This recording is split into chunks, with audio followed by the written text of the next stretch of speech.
हैं हमारे वकील साहब, उन्होंने ये बताया कि कैसे उन्होंने ये सेक्शन 26 इस्तेमाल करा है और उनको कैसे कस्टडी का ऑर्डर मिला और कैसे कंडीशंस वो डाल सके बेल के ऊपर। वो बहुत जरूरी था क्योंकि monetary relief the bail proceedings में 12,000 पर मंथ और मेंटेनेंस ऑर्डर मिला उनको। तो ये सब चीजें और कस्टडी ऑर्डर भी मिला एक जने को। तो ये सब पॉजिटिव एक्सपीरियंसेस अभी आए। एक नेगेटिव भी था जिसमें कहा कि नहीं, उन्होंने सुप्रीम कोर्ट की जजमेंट लेके कहा कि भाई आप इसमें कंडीशंस नहीं लगा सकते ऐसे बेल पे। तो एक और जो मुद्दा सामने आया है वो ये है प्रोटेक्शन ऑफिसर्स का, कि कैसे प्रोटेक्शन ऑफिसर्स बीडीओज होते हैं या तहसीलदार होते हैं तो उनको टाइम नहीं मिलता ये डोमेस्टिक वायलेंस रिपोर्ट बनाने का या ठीक से फॉलो अप करने का। और सबसे खास जो मुद्दा आया है वो ये है कि नोटिस कभी नहीं जिस टाइम में सर्व होनी चाहिए वो होती है।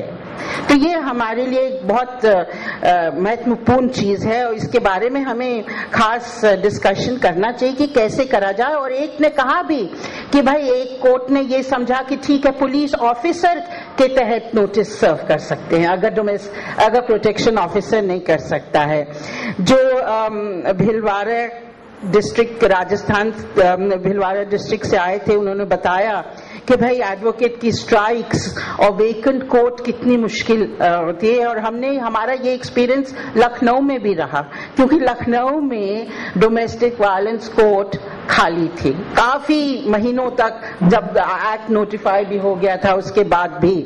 तो अब ये तो बहुत ही महत्वपूर्ण बात है कि कितनी ज्यादा लिटिगेशन डोमेस्टिक वायलेंस के अंदर आ रही है सब जगह से और हो रही है, और किस तरह के ऑर्डर लोग मांग भी रहे हैं। और इसमें एक बहुत खास बात यह है कि उसमें ऑर्डर्स मांग रहे हैं कॉम्पनसेशन के, क्योंकि मेंटेनेंस के तो हम लोग मांगते ही थे पर कॉम्पनसेशन के भी ऑर्डर्स लोग मांग रहे हैं। और कुछ ये बात आई है कि भाई जजेस को ठीक से सेंसिटाइज करना पड़ेगा, क्योंकि एक कोर्ट में जजेस सिर्फ 4,000 तक देते हैं और आप जानते हैं कि मेंटेनेंस को तो देना चाहिए according to the income of the husband. वो भी नहीं, ये देख के अगर इनकम नया प्रूव कर पाए तो ये भी मतलब गाइडलाइंस दी गई हैं सुप्रीम कोर्ट तक से कि भाई आपको ये देखना पड़ेगा कि लाइफस्टाइल क्या थी आदमी औरत के जब वो साथ रह रहे थे, उसी को रख के आपको मेंटेनेंस देना चाहिए। पर ये भी नहीं फॉलो होता है क्योंकि कई केसेस में एक्चुअली मेंटेनेंस प्रूव करना बड़ा मुश्किल है। लोगों ने कहा कि भाई डॉक्यूमेंट्स की बहुत जरूरत होती है प्रूव करने के लिए, शादी प्रूव करने के लिए डॉक्यूमेंट्स की जरूरत होती है। ये बड़ा आयरॉनिक है कि डोमेस्टिक वायलेंस एक्ट के अंदर जब आप बिना शादी के भी अप्लाई कर सकते हैं तो शादी अप्रूव करने की इतनी क्या जरूरत है। तो एक बात जो निकली थी वो जुरिस्डिक्शन के बारे में थी कि टेम्पररी जुरिस्डिक्शन काफी होता है कि नहीं, और ज्यादातर इसलिए इस एक्ट के अंदर कहा था कि जहां वो रह रही है वहां अप्लाई कर सकती है, क्योंकि ज्यादातर लड़कियां हमारे देश में तो वापस आती हैं अपने माँ बाप के घर में और वहां रहती हैं। वो उधर तो रहती नहीं जहां उनका मैरिटल होम था या जहां पे वो पहले रह रही थी।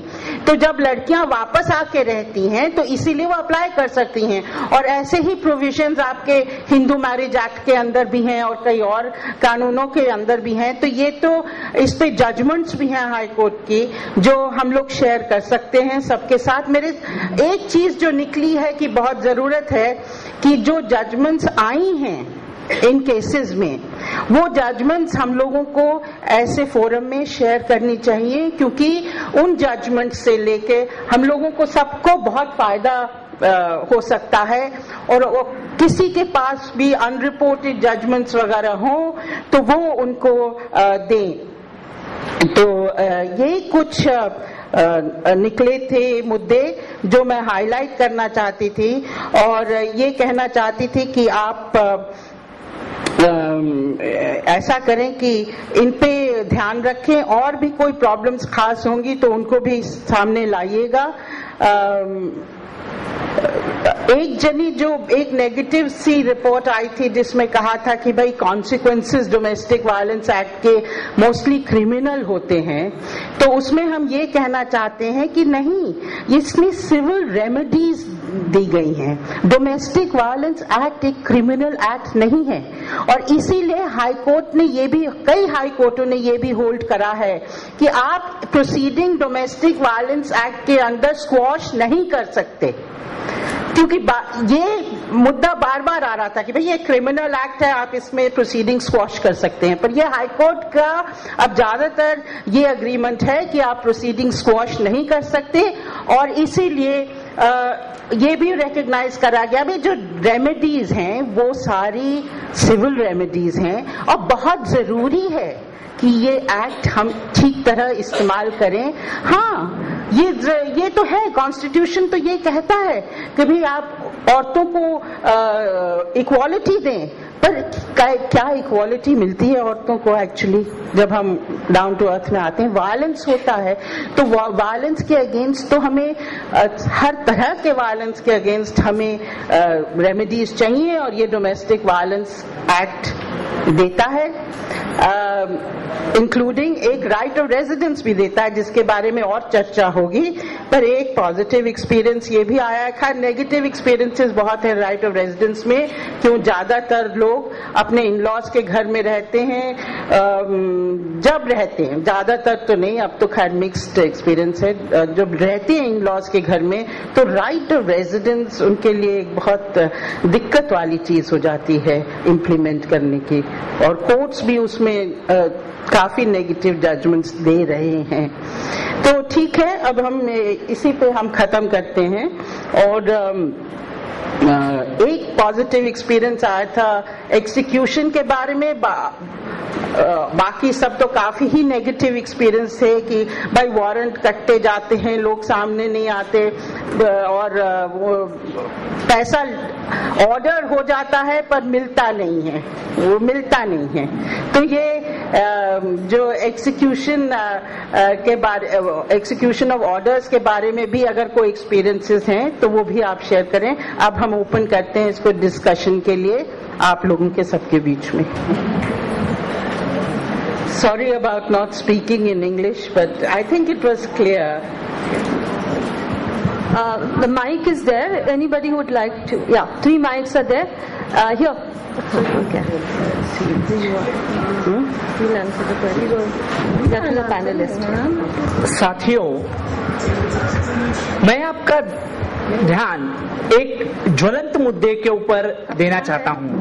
प्लीज आप एक तो हाथ उठाएं, नहीं तो आप खड़े हो जाएं, और जो हाथ उठाते हैं, जो जिनको करना है सब लोग हाथ उठा लें, जैसे कि हम लोग एक एक जने को पूछ सकते हैं, और इंट्रोड्यूस करें। या this is advocate Munir Tisekar from HRLL Mumbai.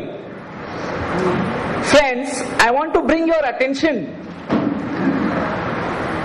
साथियों, स्त्री को तो अत्याचार सहन करना ही पड़ता है और कर रही है, लेकिन अगर वो स्त्री अगर विकलांग हो साथियों, तो फिर उस अत्याचार की सीमा ही नहीं रहती है।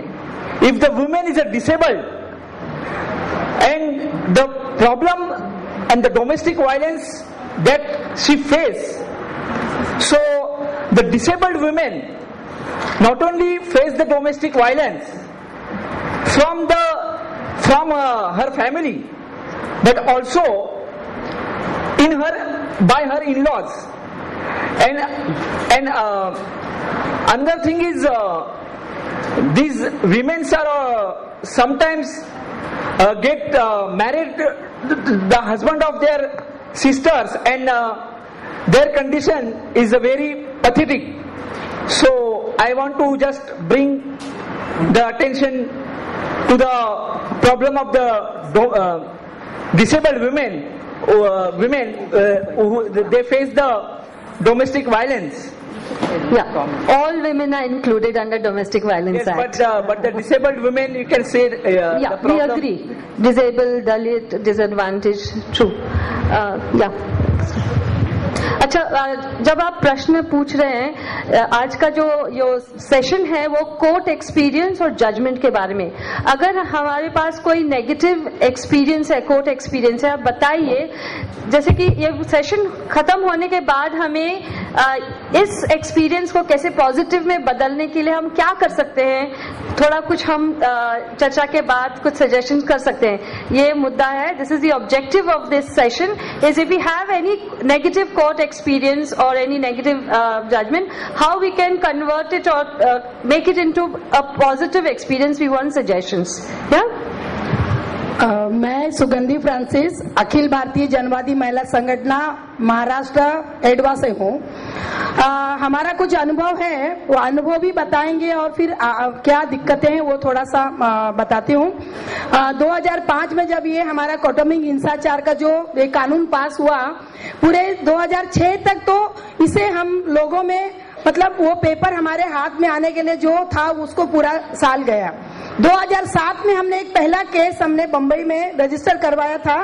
वो महिला को 20 साल हुई थी शादी के, और 4 बच्चों के साथ उसे घर से निकाल दिया गया। आपको बताएं कि महाराष्ट्र में आज भी प्रोडक्शन ऑफिसर की कोई भी नियुक्ति नहीं है, जहां है बहुत कम है। और हमें बंबई में ऐसा अनुभव रहा कि उस समय में भी प्रोडक्शन ऑफिसर नहीं थे, और खुद हमारी महिला संगठन ने जज के पास जाकर के एक रिक्वेस्ट का पत्र दिया कि इस महिला को 4 दिन से बाहर निकाला गया है, पूरे महीने हम आपके कोर्ट के बाहर आ रहे हैं लेकिन ले आ नहीं जा रहे। लेकिन जज ने तुरंत हमारी उस रिक्वेस्ट को, हमने हमारा फॉर्म भर के, जो फॉर्म इंग्लिश में था उसको हिंदी में बना के, उसको मराठी में पूरा ट्रांसलेशन, जितना हमको जरूरत पड़ता है उसका एक ट्रांसलेशन बना के हम लोग ने कोर्ट में किया।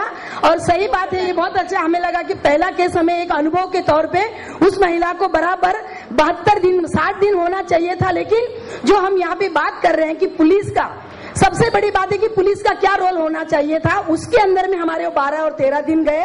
उस औरत को 72 दिन के अंदर में फिर से उसका घर मिला, 4 बच्चे के साथ में वो औरत उस घर में रही, आज भी रह रही है।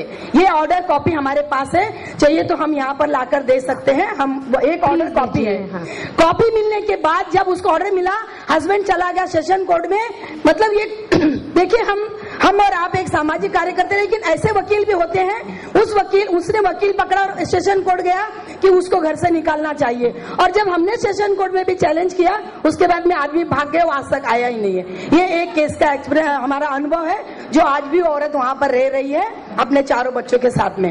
इसमें पुलिस का रोल, सबसे बड़ी बात आपसे कहें कि हमें कहना है कि हमारा ये जो डीवी एक्ट को अगर पक्का अच्छी तरह से औरतों को अगर हमें मदद दिलानी है, जब कोर्ट से चौथे दिन तीसरे दिन एक नोटिस आती है और वो नोटिस हम पुलिस स्टेशन में डालते हैं, पुलिस कहती है ये हमसे काम नहीं है, हमारा काम नहीं है, आप ले जाके दे दो। मेरा ऐसा कहना है कि जब हम इस पर चर्चा करेंगे पूरे तौर पे कि पुलिस का भी इसके अंदर उतना ही रोल है, उस नोटिस को उस महिला के पति को, उस महिला के परिवार को जाकर के बजाना।